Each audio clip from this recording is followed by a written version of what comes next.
नमस्कार दोस्तों, मैं योगेश यादव आप सभी लोगों को मेरे इस YouTube प्लेटफॉर्म ट्यूटोरियल मंच से स्वागत करता हूं। आशा करता हूं कि आप लोग स्वस्थ होंगे। आज हम लोग लेट्स नो सीरीज की 82nd वीडियो देखेंगे, जिसमें हम लोग जानेंगे EWS कोटा। EWS कोटा क्या होता है, जिसे रिजर्वेशन बोलो।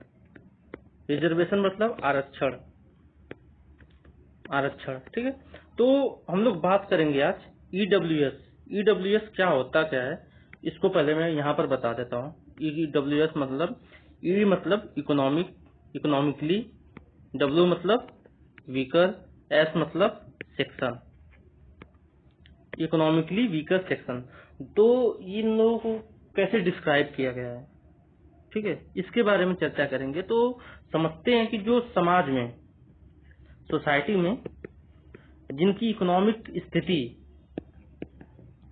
स्थिति यानी जिनके घर पर 8 लाख पर ईयर से कम आता है, less then in 8 lakh per year से कम जिसके घर आता है, उनको क्या माना गया है, EWS सेक्शन में उनको इंक्लूड किया गया है।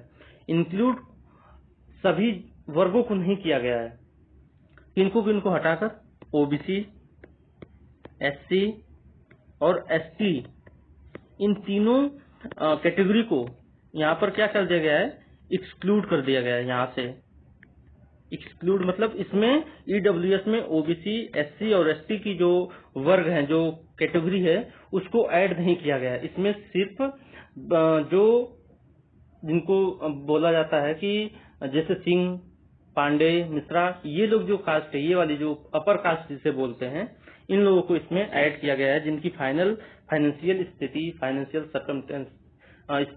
जो कमजोर होती है, उनको ऐड किया गया है इसमें, ठीक है ना। बात करते हैं कि इस पूरे लेक्चर में डिस्कस क्या क्या चीजें होने वाली है। तो न्यूज में क्यों है, इसके बारे में जानेंगे। EWS कोटा क्या होता है, इसके बारे में, इसका जो सिग्निफिकेंस, इसका इम्पोर्टेंस क्या है सोसाइटी में, अपने देश में, उसके बारे में जानेंगे। और जो क्राइटेरिया, जो इस क्राइटेरिया में आते हैं, इंक्लूड होते हैं, जो उनके लिए क्या क्राइटेरिया, उसके बारे में जानेंगे। और जो अपोनेंट व्यू मतलब जो इस कोटा को क्रिटिसाइज कर रहे हैं कि ऐसा कोटा देश में नहीं होना चाहिए, उनका जो क्या है पॉइंट ऑफ व्यू, उसके बारे में हम लोग जानेंगे। न्यूज में क्यों है, न्यूज में इसलिए कि अटॉर्नी जनरल ऑफ इंडिया ने, यानी के वेणुगोपाल क्या है, अपने देश के क्या है, अटॉर्नी जनरल ऑफ इंडिया है। उन्होंने बोला कि जो 10% आरक्षण दिया गया है कोटा EWS वालों को, ये क्या करता है, SC, ST और OBC का जो फंडामेंटल राइट्स है सोसाइटी में, उनके अधिकार को नहीं छीनता है, ठीक है। और ये मतलब बात क्यों हुई, न्यूज में क्यों हुआ, न्यूज में इसलिए हुआ कि 103वां अमेंडमेंट किया गया संविधान में, और इसमें 10% आरक्षण दिया गया EWS के बेसिस पर, ठीक है।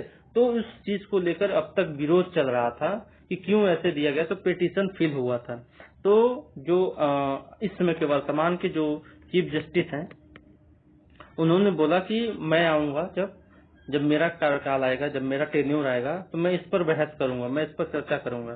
तो ठीक है, तो ये इस पर चर्चा होकर ये अटॉर्नी जनरल ने ये बोला है। लेकिन जब जो हमारे देश के CJI हैं, चीफ जस्टिस ऑफ इंडिया हैं, उन्होंने बोला है कि ये क्या है, जो क्रीमी लेयर है, क्रीमी लेयर जो सेक्शन है OBC का, ये OBC में आते हैं, ये बोल रहा है कि ये क्रीमी लेयर वाले का क्या है, वायलेशन है।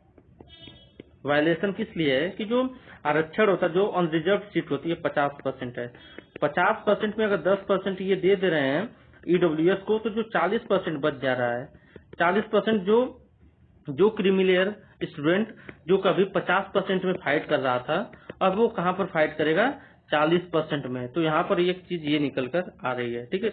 लेकिन अगर देखा जाए कि OBC और SC ST के लिए तो ठीक है, कोई प्रभाव नहीं पड़ रहा है, लेकिन क्रीमी लेयर वालों के लिए बहुत ही ज्यादा प्रभाव पड़ रहा है। और मांग चल रही है कि कास्ट के आधार पर जनगणना की जाए, ठीक है। तो ये बोला जाता है कि जो जनरल कैटेगरी होती है, उनका जो पॉपुलेशन में वर्ल्ड के नहीं, इंडिया के पॉपुलेशन में 1/6 इनकी पॉपुलेशन है। अगर ये 1/6 है और 10% ये आरक्षण लेकर बैठ जा रहे हैं, तो ठीक है, इसको लेकर क्रिटिसाइज हो रहा है। तो इसमें पूरे लास्ट तक हम लोग देखेंगे कि क्या क्या चीजें क्रिटिसाइज होने वाली हैं और क्या क्या चीजें हैं इसमें। ठीक है, क्या है ये इकोनॉमिकली वीकर सेक्शन कोटा। तो ये संविधान के 103वां अमेंडमेंट करके 2019 में 15 और 16 आर्टिकल के 15 और 16 में इसको बनाया गया। ठीक है, 10% कोटा दे दिया गया। और क्या है ये कि जॉब में और स्कूल में जो आप एडमिशन लेते हैं या फिर कोई सरकारी नौकरी के लिए जब फॉर्म भरते हैं तो उसमें आपको 10% आरक्षण मिलेगा। और क्या है कि it was enacted to promote the welfare of the poor not covered by the 50% reservation policy SC ST OBC। ठीक है, तो ये क्या है, उन गरीब लोगों को कवर किया जाएगा जो क्या है SC ST और OBC नहीं है, जो कि अगर इन तीनों लोगों को मिलाया जाए तो इनका आरक्षण, इनको 50% का आरक्षण मिलता है। लेकिन उन गरीब सेक्शनों को क्या, जो जिनके पास आरक्षण नहीं है, उनके लिए एक पॉलिसी लाई गई। और क्या है कि ये जो EWS कोटा है ये सेंटर और स्टेट दोनों लेवल पर होगा। ये नहीं कि बस केवल स्टेट लेवल पर या फिर सेंटर लेवल पर, ये दोनों लेवल पर होगा। अब मैं समझाता हूँ कैसे सेंटर लेवल पर कैसे होगा। ठीक है, जैसे मान लो कि दिल्ली में वैकेंसी आती है DSSB की, तो अगर यूपी का कोई बच्चा EWS है तो यहाँ भी EWS का ही कोटा लगाएगा, उसको 10% आरक्षण मिल जाएगा। लेकिन अगर कोई यूपी का OBC लड़का है तो वो यहाँ पर आकर जनरल हो जाएगा, उसको यहाँ पर आकर जनरल में फाइट करना पड़ेगा। तो ये इसलिए इसको सेंटर और स्टेट इसलिए बोला जा रहा है। बात कर लेते हैं सिग्निफिकेंस का। तो ये एड्रेसेस इनइक्वलिटी, जो समाज में पैसे को लेकर, जो इकोनॉमिक स्थिति को लेकर जो इनइक्वलिटी है उसको क्या किया जाएगा, एड्रेस किया गया, मतलब उसको समाप्त किया जाएगा।